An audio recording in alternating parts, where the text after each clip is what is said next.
ini kan menyangkut hak individu. Ya. Jadi ada otonomi dan pilihan pribadi. Ya. Maka dia punya hak untuk mati. Ya. Apalagi dia tidak sanggup untuk terus menderita begitu ya. Iya. Dan ini menjadi salah satu argumen paling kuat oleh eutanasia terkait bagaimana etika sekuler mendukung hak individu atau otonomi ini.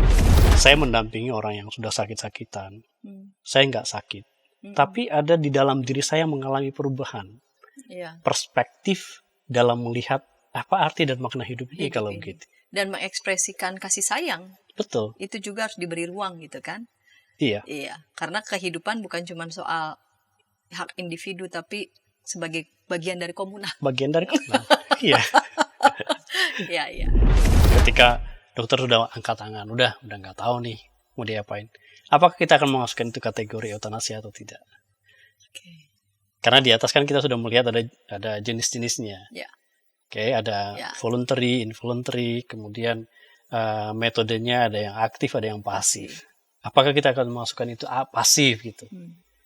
Misalnya ketika dipulangkan sudah ya udah dibiarin aja.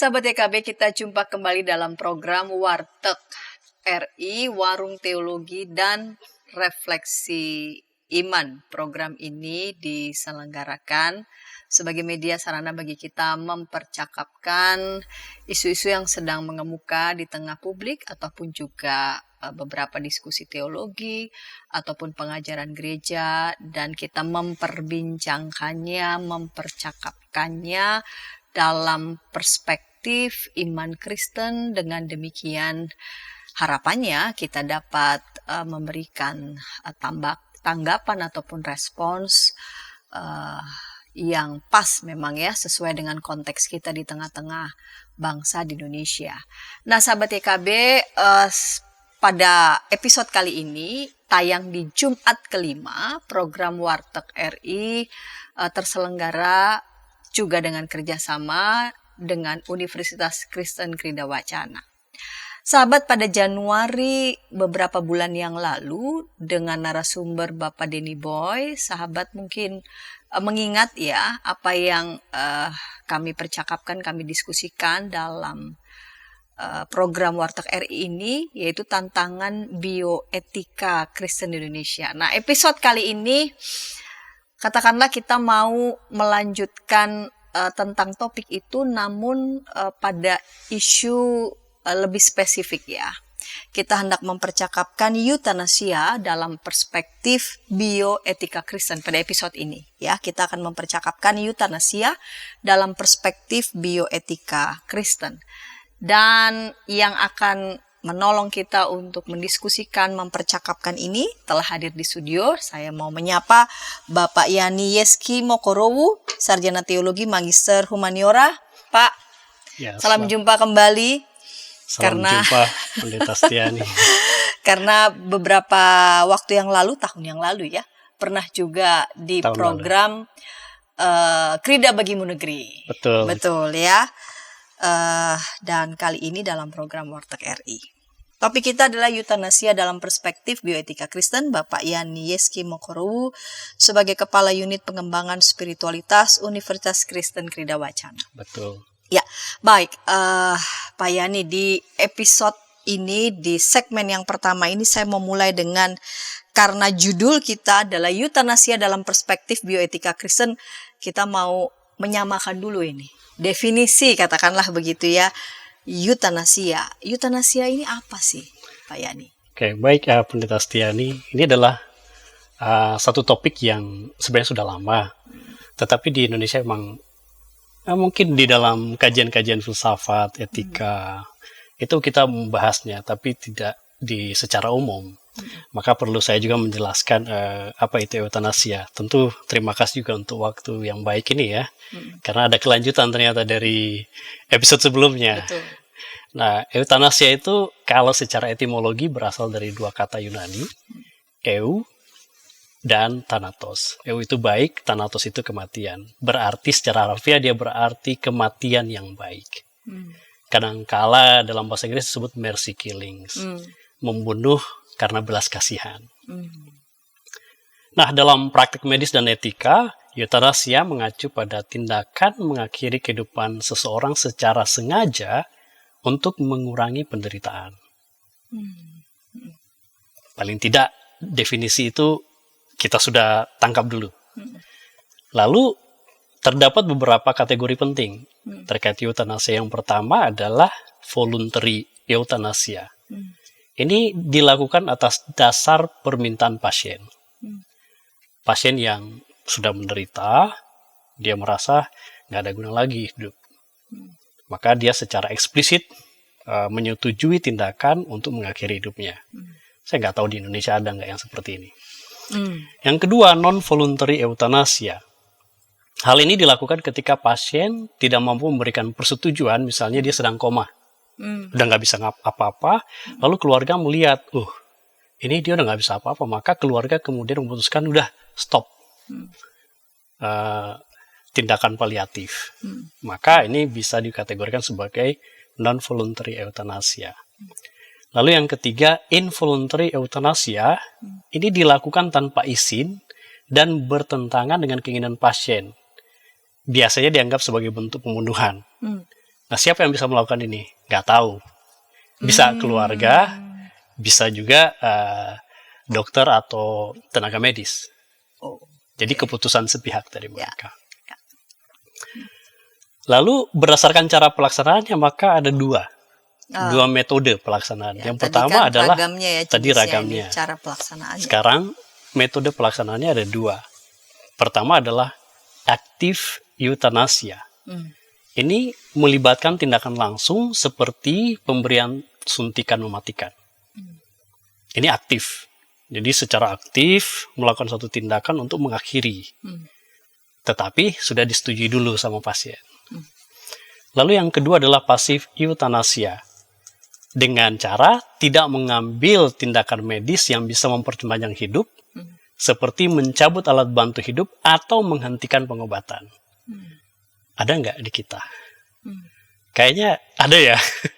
Jadi mengambil tindakan medis yang bisa memperpanjang hidup, seperti mencabut alat bantu hidup atau menghentikan pengobatan. Nah, paling tidak kita sudah lihat dulu dari definisi, kemudian jenisnya, dan yang berikutnya adalah metode pelaksanaannya. Nah, dalam konteks sejarah, kalau kita balik lagi ke zaman dulu, maka isu eutanasia ini sudah menjadi perdebatan sebetulnya sejak zaman Yunani Romawi. Tetapi baru mendapat perhatian luas dalam dunia medis modern pada abad ke-20. Hal ini tentu karena mendapat perdebatan dari sejak zaman Yunani Romawi. Berarti ada isu tertentu begitu mengapa jadi perdebatan tuh ya. Artinya terkait kesehatan kan itu sudah sepanjang sejarah. Tetapi kemudian mengemuka di abad 20. Karena memang di abad 20 kan humanisme itu mengemuka. Jadi perhatian terhadap bioetika, karena bioetika itu kan satu etika yang concern menaruh perhatian terhadap kehidupan manusia. Maka ini mengemuka. Nah, saat ini eutanasia aktif legal di beberapa negara.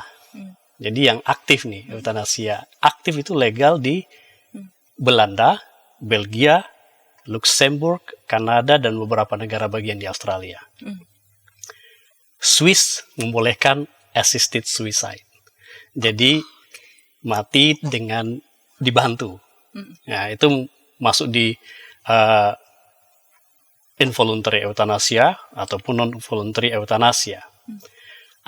Amerika Serikat memperbolehkan physician assisted suicide. Jadi hanya boleh tenaga medis yang melakukannya. Dan hal itu terjadi di Oregon dan Washington. Tapi hal itu uniknya tidak dikategorikan sebagai euthanasia aktif. Itu masih kategorinya pasif. Nah, oleh karena hal itu, maka di Eropa pun opini publik itu terbelah sebetulnya. Ada yang mendukung eutanasia, ada yang menolak eutanasia. Karena hal ini menyangkut tentang, tentu kita perlu ingat, manusia itu punya otonomi dan hak. Kadang-kadang kita bilang begini, saya mempunyai hak untuk hidup. Apakah saya punya hak untuk mati? Ya, barat sekali ya. Iya. Iya. Ya kan, konsekuensinya begitu. Iya, betul. Hak Ya. untuk hidup tentu. Otonomi soalnya ya. Iya, ada hak untuk mati. Mm. Ya, ini konteks sejarahnya. Lalu mengapa isu ini penting secara etis dan teologis? Karena kita berbicara juga dalam konteks gereja. Betul. Secara etis, eutanasia menyentuh inti persoalan. Apakah kita berhak menentukan kapan dan bagaimana seseorang mati? Oke, ya. Kalau eutanasia kan kita punya hak kesannya untuk menentukan, oh kamu akan mati seperti ini. Ya, gitu. apalagi pada yang sakit begitu Pada ya. yang sakit. Iya. Lalu pertanyaan selanjutnya adalah, apakah mengakhiri penderitaan merupakan tindakan belas kasih, mercy, atau pelanggaran terhadap hak hidup? Di sini kita masuk dalam... Ada isu lain ya, hak hidup ya, bukan hidup. hanya hak manusia sebagai otonomi, tapi ada hak hidup. Ada hak hidupnya. Secara teologis tentu kita sebagai orang Kristen hidup kita pandang sebagai pemberian Allah. Itu mungkin bisa kita baca dalam Mazmur 139 ayat 13 sampai 16. Lalu manusia diciptakan menurut gambar Allah sehingga memiliki martabat yang melekat. Tindakan mengakhiri hidup secara aktif dapat dianggap sebagai mengambil alih otoritas Allah. Bukan karena ada manusia, Bukan karena manusia, tapi otoritas dari Allah Allah atas hidup dan mati. Jadi ini pertanyaan teologis nih.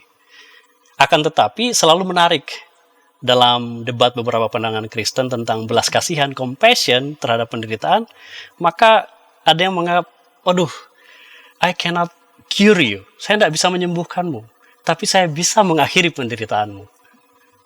Ini kan satu paham yang menarik. Artinya, kalau kita melihat orang yang kita kasih setiap hari mengalami penderitaan, kita tentu ikut terlibat dalam penderitaan itu, dan kita merasakan sakit yang luar biasa. Dan dalam rasa empati kita, compassion kita yang luar biasa itu, kita kadang-kadang memikirkan, bagaimana caranya mengakhiri penderitaan itu.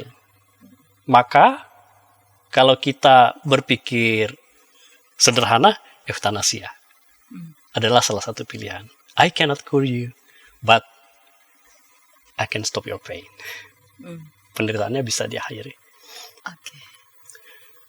Lalu bagaimana kita, itu kan pendapat dari etika dan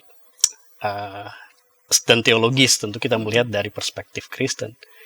Lalu kita lihat pendapat dari etika sekuler. Dalam kerangka berpikir etika sekuler, eutanasia dilihat tanpa merujuk langsung pada ajaran agama. Jadi pertimbangan agama itu tidak dilihat dulu. Melainkan mereka melihat pada prinsip-prinsip moral rasional, hak individu, dan utilitas sosial. Nah, kita lihat pertama adalah autonomy and personal choice. Karena ini kan menyangkut hak individu. Ya. Jadi ada otonomi dan pilihan pribadi. Ya. Maka dia punya hak untuk mati. Ya. Apalagi dia tidak sanggup untuk terus menderita begitu ya. Iya.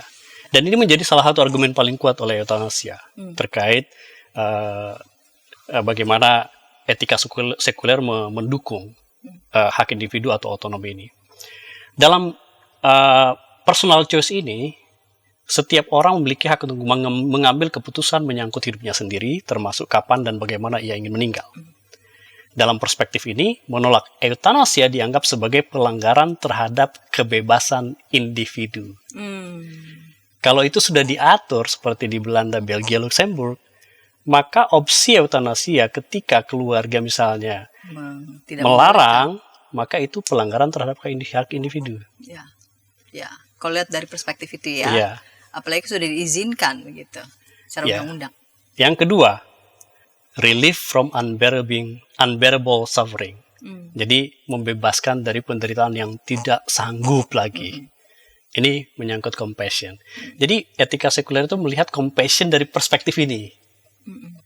Bagaimana tindakan belas kasih terhadap penderitaan yang tak tertahankan, misalnya katakanlah ada pasien kanker stadium akhir, ya.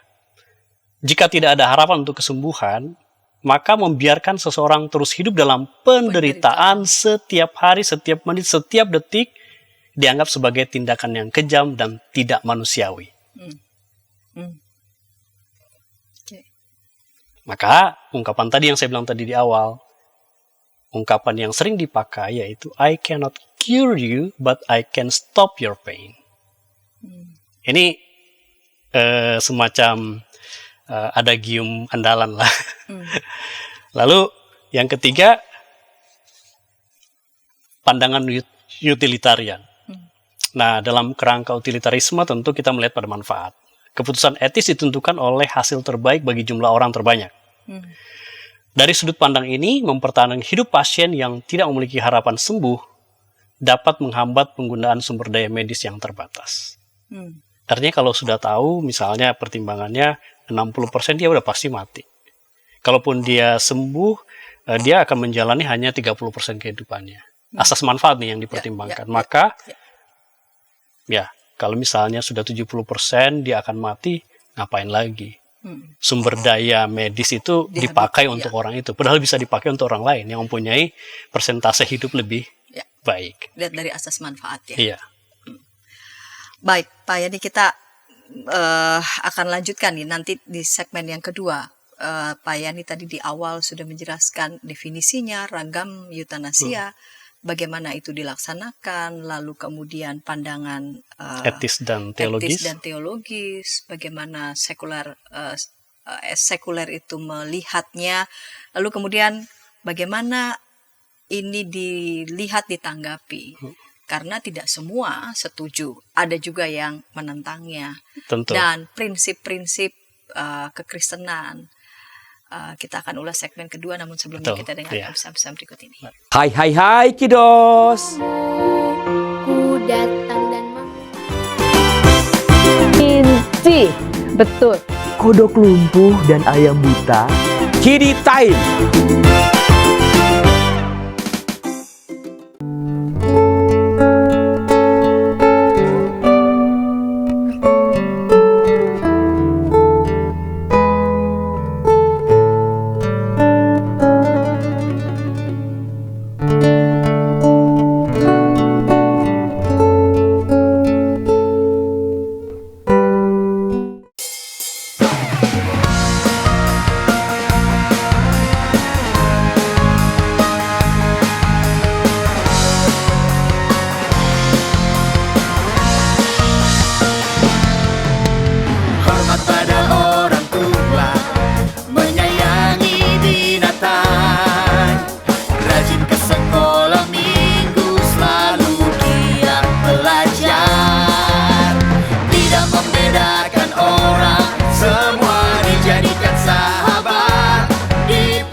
Shalom adik-adik.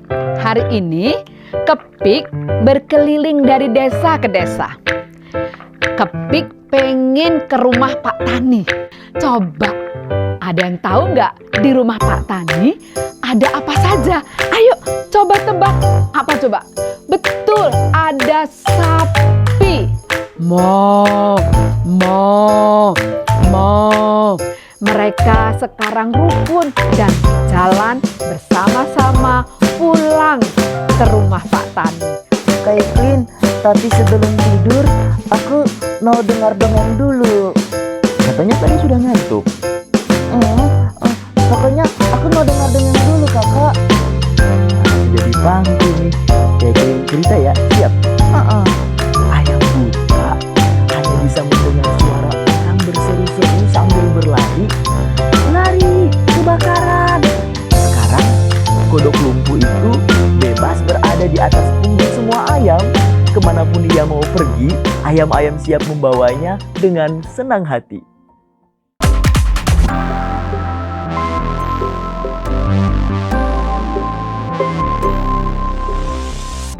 Sahabat YKB, senang masih bersama dengan kami dalam program Warteg RI, Warung Teologi dan Refleksi Iman. Saya sebagai pemandu percakapan Pendeta Santiani Manurung. Pada episode kali ini kita membincang topik yang menarik, eutanasia dalam perspektif bioetika Kristen. Kita memasuki segmen yang kedua. Saya mengajak sahabat-sahabat berinteraksi di kolom komentar yang sudah tersedia.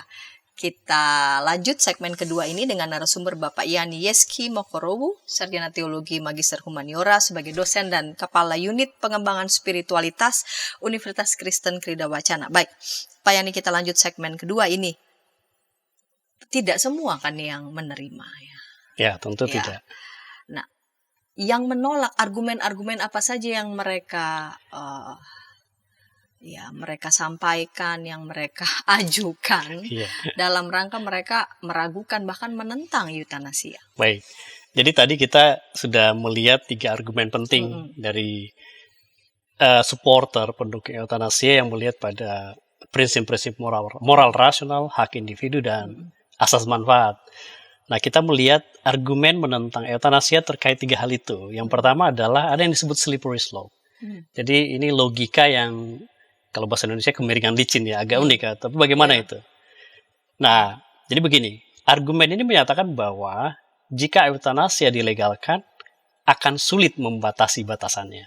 Ini persis counter terhadap poin yang pertama berbicara tentang personal choice. Kalau itu dilegalkan, sampai batasan apa? Maka dia bilang ini kemiringan yang licin. Apa yang dimulai dengan kasus-kasus ekstrim bisa melebar ke kasus-kasus yang kurang jelas. Jadi misalnya dalam kasus kanker stadium akhir, harapan hidupnya 20%. Mungkin ada pertimbangannya bisa. Orang akan mengatakan, oke. Tetapi bagaimana jika ada orang yang meminta eutanasia dan dia baik-baik saja? Oke. Karena beban hidupnya tinggi misalnya, dia nggak ada sakit. Tetapi mungkin beban penderitaannya dia rasa terlalu besar. Apakah boleh untuk eutanasia? Lalu ambil contoh lain, misalnya pasien lansia atau penyandang disabilitas.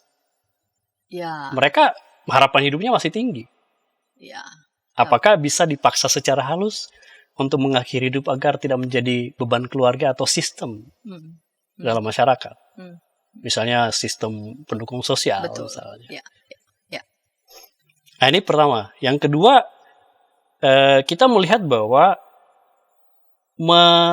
membebaskan manusia dari penderitaan itu bukan satu-satunya opsi. Karena kita juga menghargai hidup. The sanctity of life principle. Jadi kekudusan hidup. Hidup itu sendiri. Iya.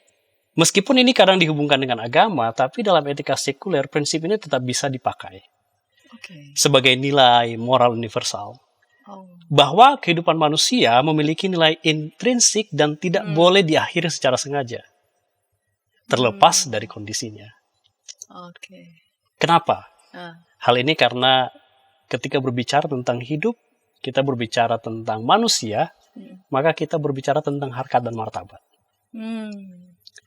Dan harkat dan martabat manusia itu bukan berarti dia bebas dari penderitaan. Karena harkat dan martabat manusia itu juga termasuk di dalamnya kelemahan dan ketidakberdayaan. Karena di dalam kelemahan dan ketidakberdayaan, manusia masih bisa menemukan makna hidup.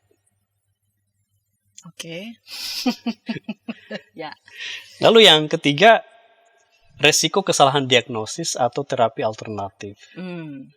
Dalam dunia medis, kesalahan diagnosis atau prediksi prognosis bisa terjadi. Pasien yang mungkin dianggap tidak sembuh, kita mengatakan mungkin tiba-tiba ada mujizat. Tiba-tiba dia sembuh seketika itu juga. Kenapa tidak diberikan Kenapa ruang tidak diberi itu? ruang itu? Maka 3 argumen dari etika sekuler itu bisa ditolak juga melalui 3 argumen tanpa melibatkan perspektif teologis. Nah, sekarang kita lihat bagaimana bioetika Kristen. Nah, prinsip-prinsip inti dalam bioetika Kristen tentu berakar pada keyakinan bahwa kehidupan manusia adalah ciptaan Allah dan memiliki nilai intrinsik yang tidak dapat dikurangi oleh kondisi atau usia. Ya, Tuhan menciptakan kita sungguh amat baik. Dalam menghadapi isu seperti eutanasia, pendekatan Kristen tidak hanya mempertimbangkan aspek medis atau legal, tetapi juga dimensi spiritual, moral, dan teologis. Maka kita lihat yang pertama adalah kekudusan hidup. Kejadian 1 ayat 27. Allah menciptakan manusia itu menurut gambarnya. Keluaran 20 ayat 13. Jangan membunuh. Perintah ini menjadi dasar etika Kristen terhadap larangan untuk mengakhiri hidup secara aktif atau disengaja. Lalu yang kedua, konsep terhadap penderitaan dan penebusan.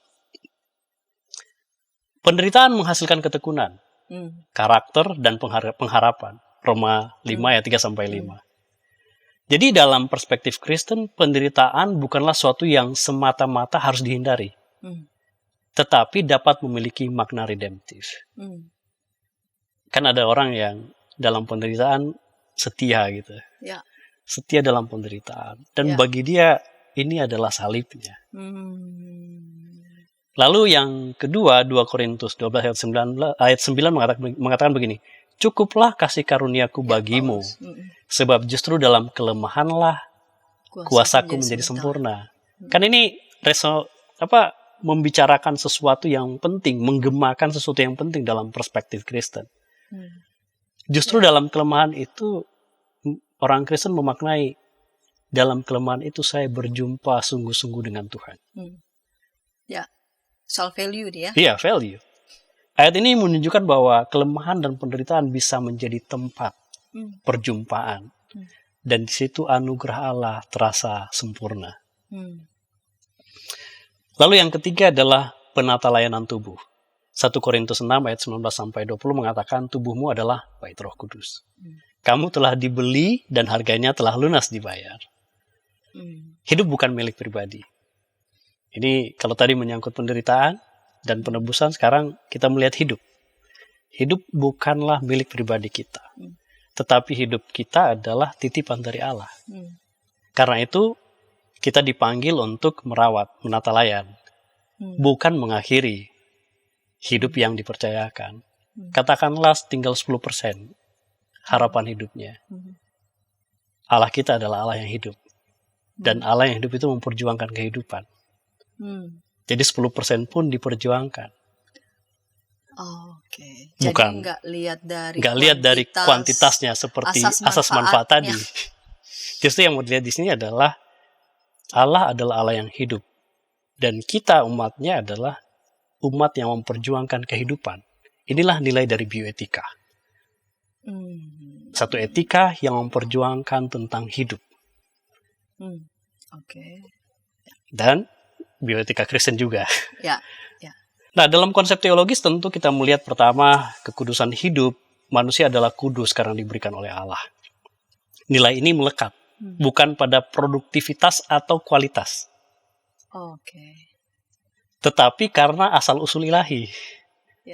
Jadi hidup ini bukan soal produktivitas atau kualitas. Kalau kita lihat kualitas, ya udah mati aja lah yang sudah sakit-sakit semua, sakit-sakitan ya kan.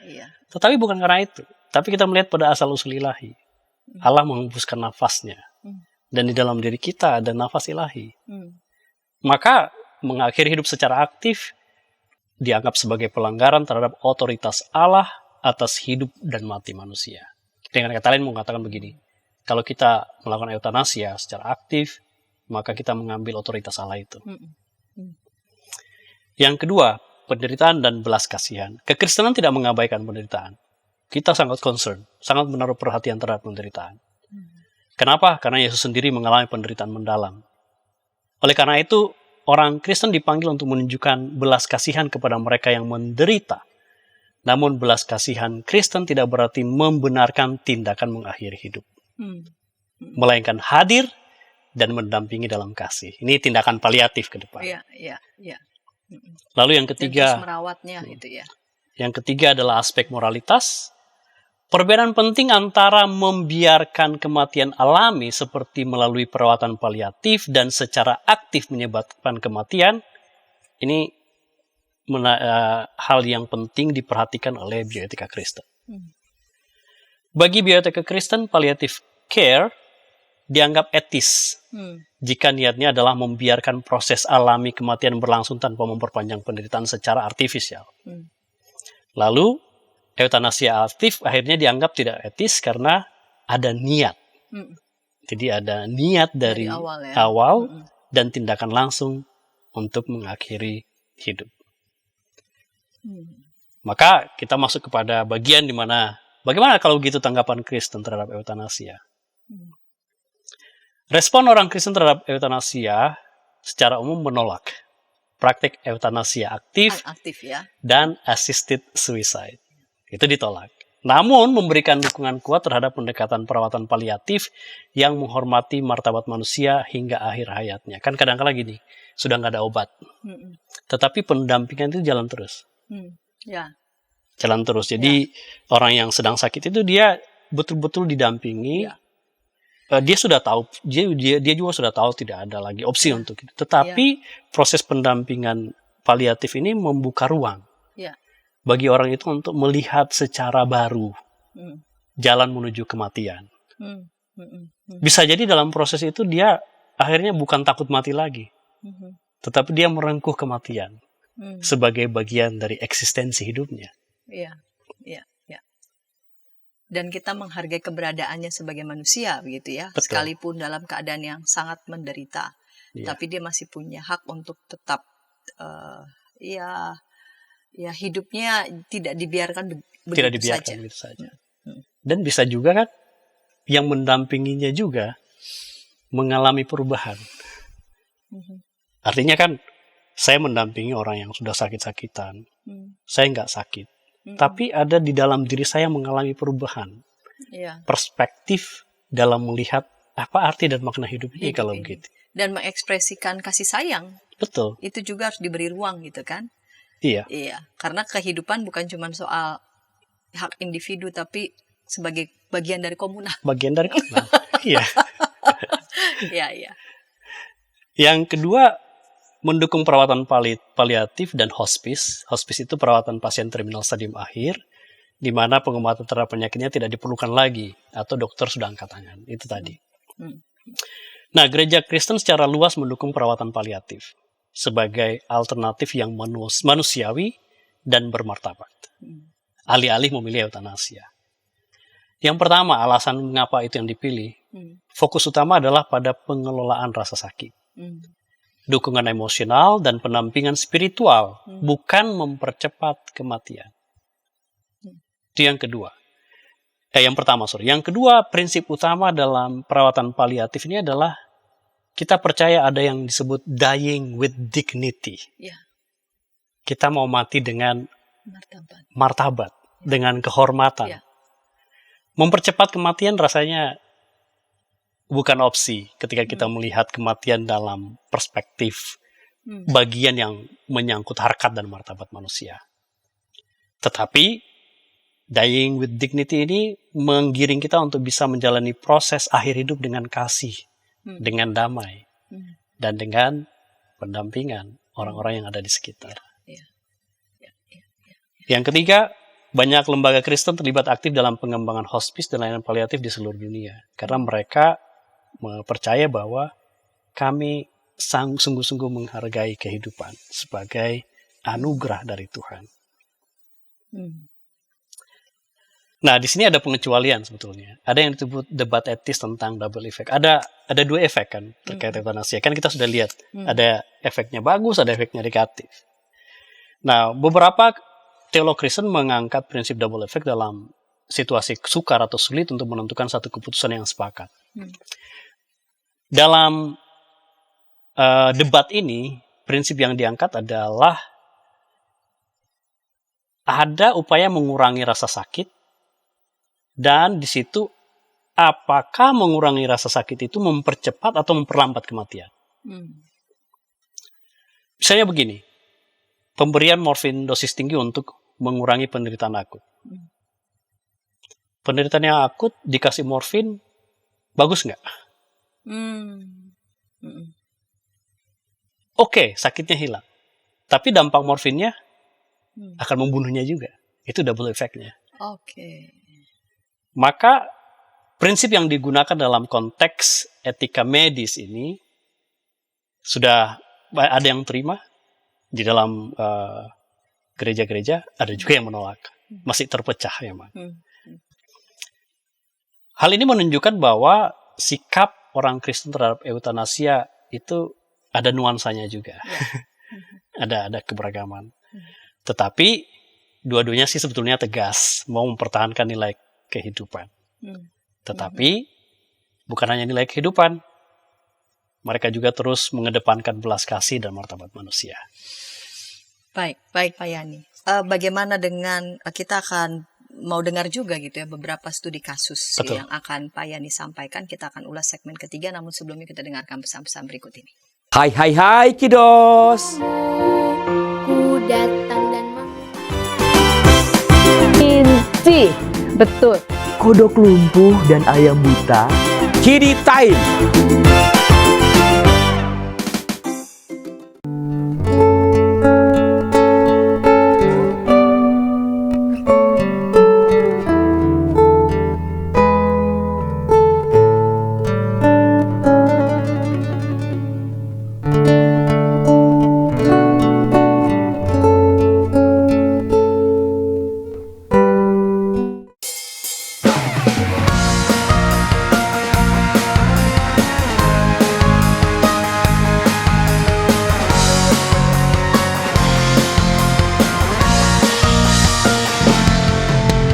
Hormat pada orang tua, menyayangi binatang, rajin ke sekolah minggu, selalu giat belajar, tidak membedakan orang, semua dijadikan sahabat, dipercaya oleh guru-guru di sekolah.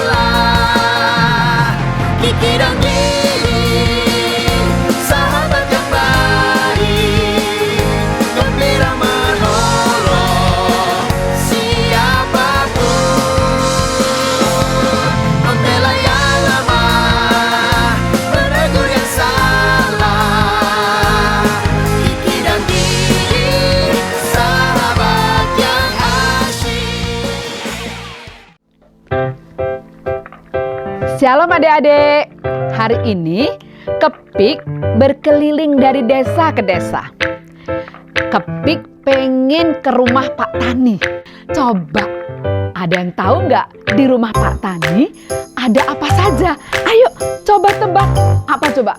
Betul, ada sapi. Mo. Mereka sekarang rukun dan jalan bersama-sama pulang ke rumah Pak Tani. Kak Iklin, tapi sebelum tidur aku mau dengar dongeng dulu. Katanya tadi sudah ngantuk. Pokoknya aku mau dengar dongeng dulu kakak. Jadi panggung nih. Kayak cerita ya, siap? Ayam buta hanya bisa mendengar suara orang berseru-seru sambil berlari. Lari, kebakaran. Sekarang kodok lumpuh itu bebas berada di atas punggung semua ayam. Kemanapun ia mau pergi, ayam-ayam siap membawanya dengan senang hati.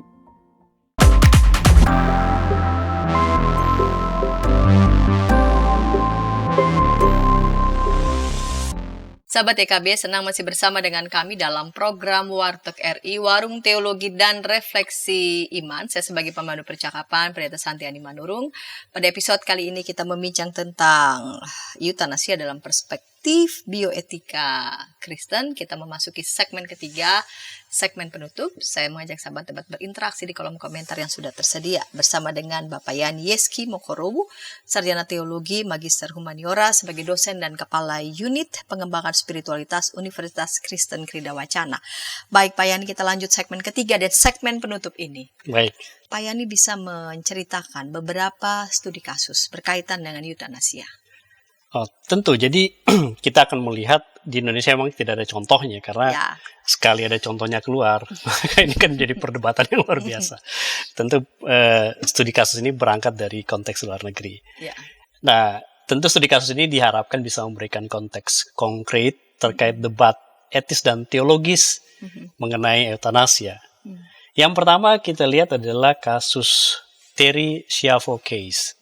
Jadi kasus Terry Schiavo di Amerika tahun 2005.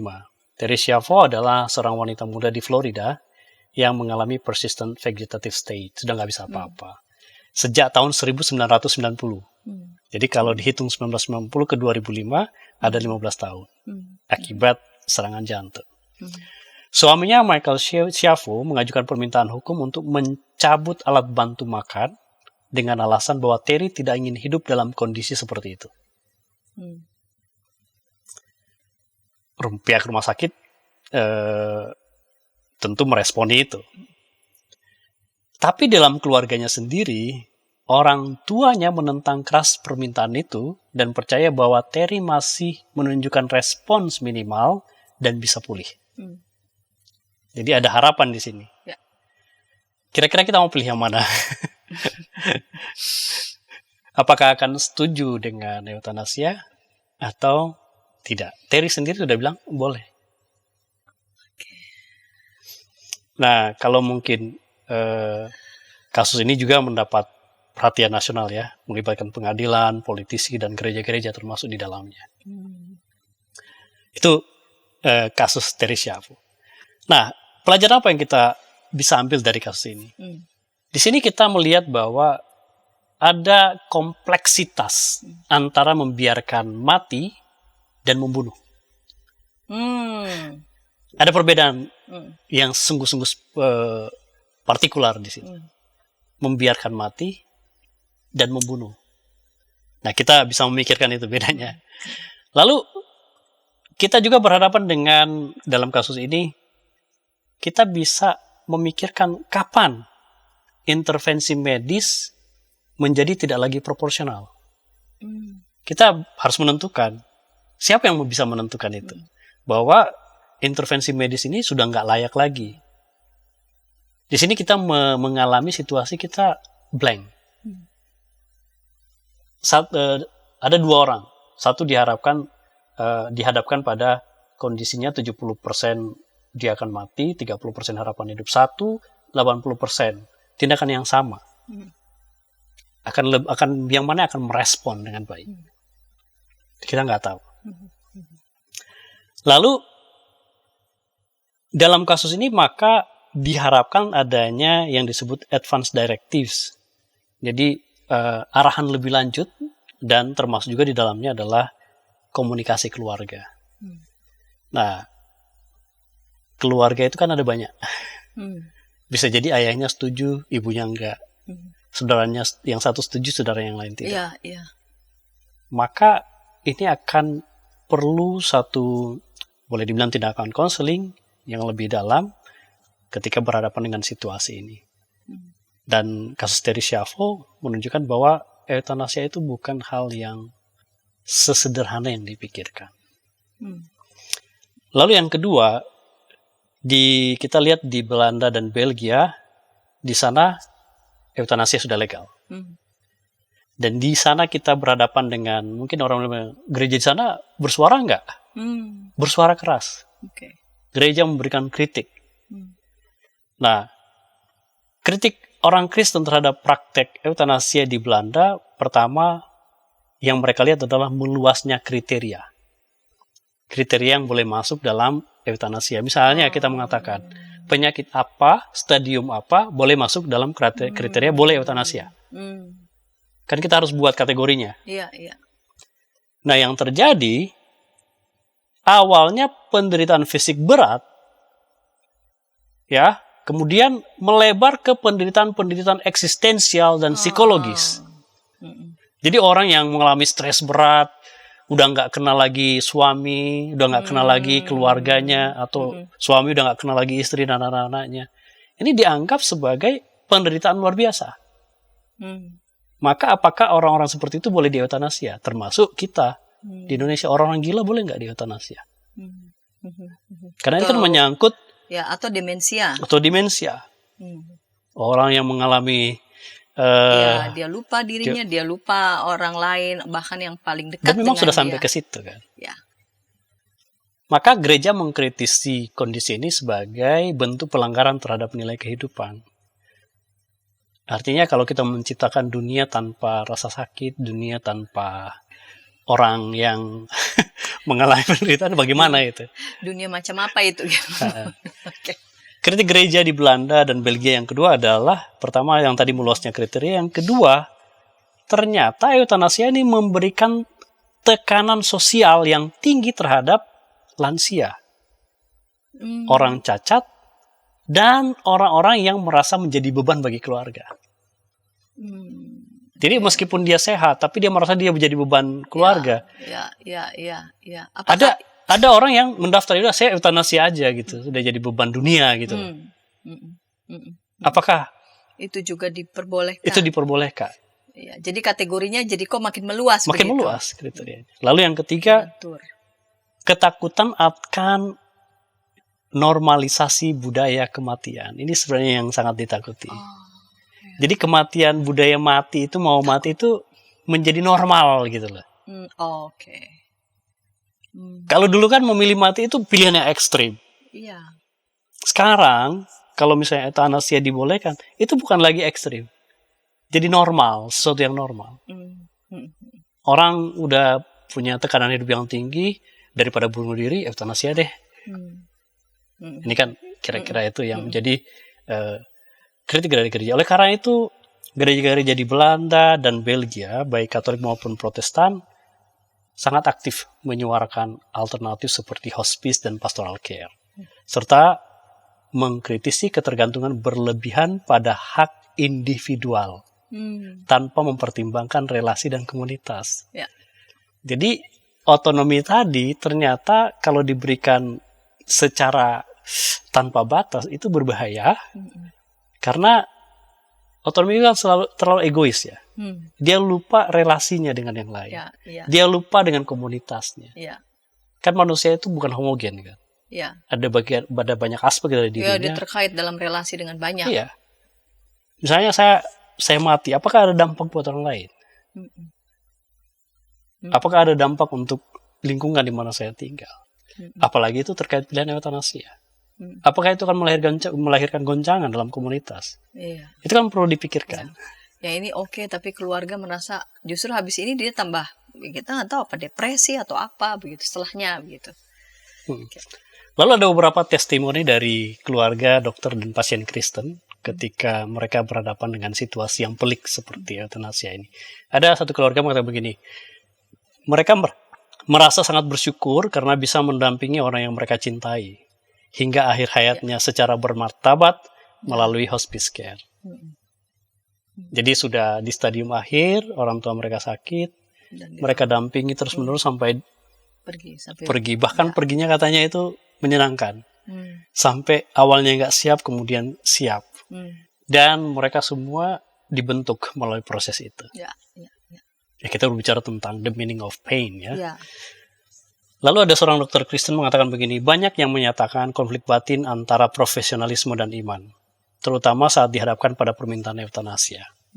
Tapi mereka melihat bahwa mempertahankan hidup selalu mendatangkan sukacita dibandingkan membiarkan orang memilih euthanasia.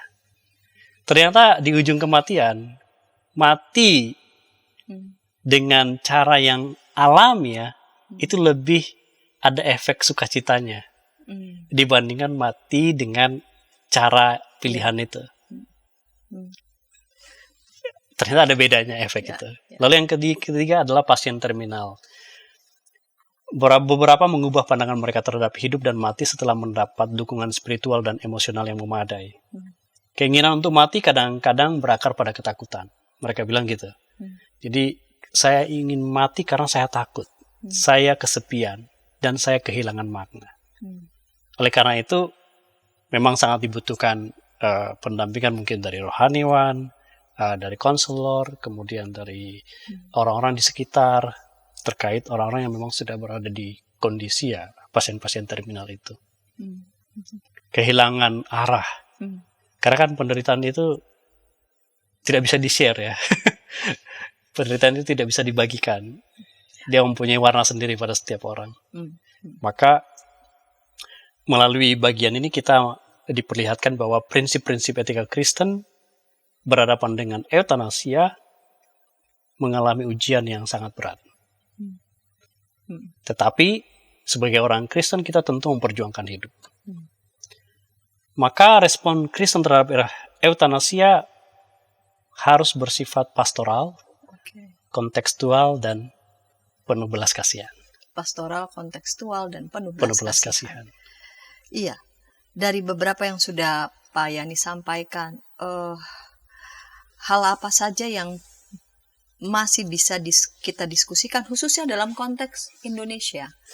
Nah, Khususnya dalam konteks Indonesia. Karena kan ketika kita menyikapi suatu ya yang terjadi di Belgia, di Belanda, di Swiss, di Amerika, ya belum tentu pas di Betul, Indonesia. di Indonesia. Bagaimana dengan di Indonesia ini? nah di Indonesia memang kita kan tidak menerima Ya. eutanasi, itu sudah jelas. Artinya bukan hanya Indonesia. Hmm. Negara-negara yang masih fondasi hidup kebangsaannya dalam Komunitas agama iman, tertentu ataupun budaya yang melekat pada pentingnya hidup, rata-rata menolak. Tapi di Indonesia misalnya kita melihat ada nggak pasien dipulangkan dari rumah sakit Hmm. ketika dokter sudah angkat tangan, udah nggak tahu nih mau diapain. Apakah kita akan memasukkan itu kategori eutanasi atau tidak? Oke. Karena di atas kan kita sudah melihat ada jenis-jenisnya. Ya. Oke, ada Ya. voluntary, involuntary, kemudian metodenya ada yang aktif, ada yang pasif. Apakah kita akan memasukkan itu pasif gitu? Misalnya ketika dipulangkan sudah ya udah dibiarin aja. Hmm. Hmm. Hmm. Sementara kan kita berbicara tadi tentang palliative care, hospice care. Ya. Nah, itu mungkin kalau dihitung banyak ya yang kayak gitu ya. Iya, pulang dan bagaimananya baik tidak disarankan, tidak didampingi juga. Tidak Pokoknya disaran, pulang tidak aja. Dan dengar kemudian ya udah pergi gitu. Heeh. Nah, tindakan-tindakan ini tentu kalau dari bioetika Kristen yang mementingkan tentang hidup, artinya harus diberi ruang untuk misalnya memang orang yang ada, kalau dia memang ada harapan untuk hidup, ya mungkin pihak rumah sakit di Indonesia kan belum, yaitu saya pikir kalau kita masuk ke sana Ya. juga ada aturan yang Iya. Jadi bingung juga ya, dibilang euthanasia disebutnya tidak, tapi apakah menghargai kehidupan? Nggak tahu.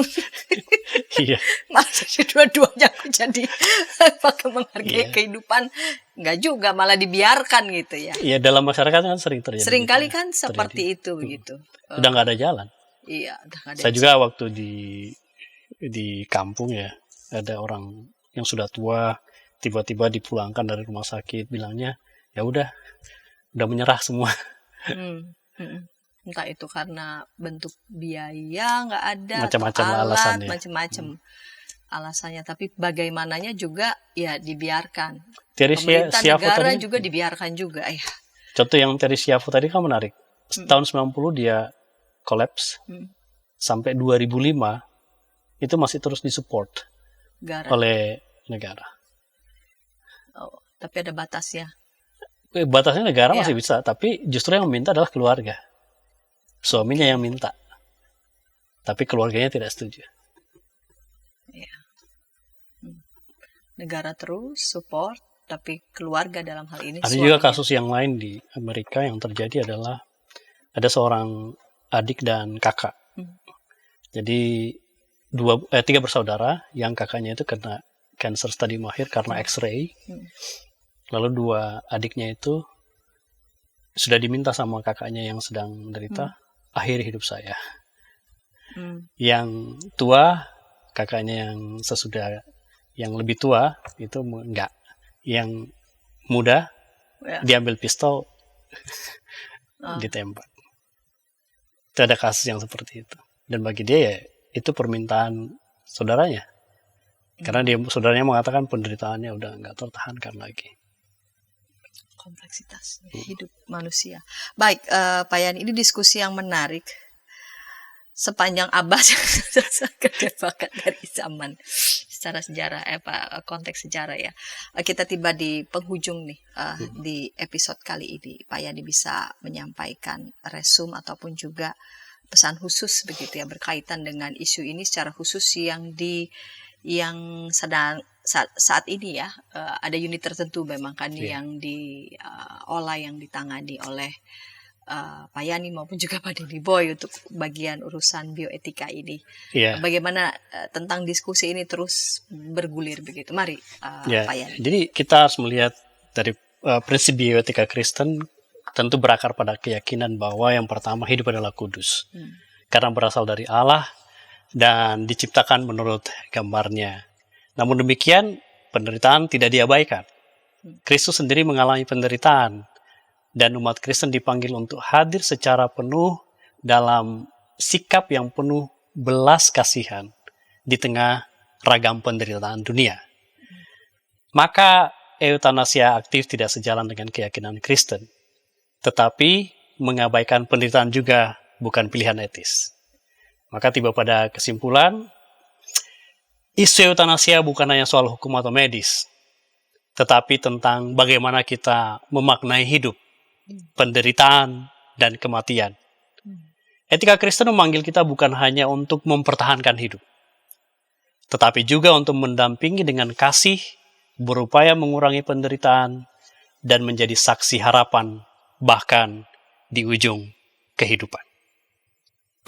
Terima kasih Pak Yani untuk Terima kasih. kesediaan hadir sebagai narasumber di Saya juga program berterima kasih sudah diundang kembali ke program ini. Iya, Warteg RI, Warung Teologi dan Refleksi Iman, Ya. secara khusus kerjasama dengan Universitas Kristen Krida Wacana. Dan sahabat bisa menyampaikan saran kepada kami melalui nomor 0812 8188 9191. Kita jumpa di pekan yang akan datang di program Warteg RI dengan topik-topik menarik lainnya. Sampai jumpa.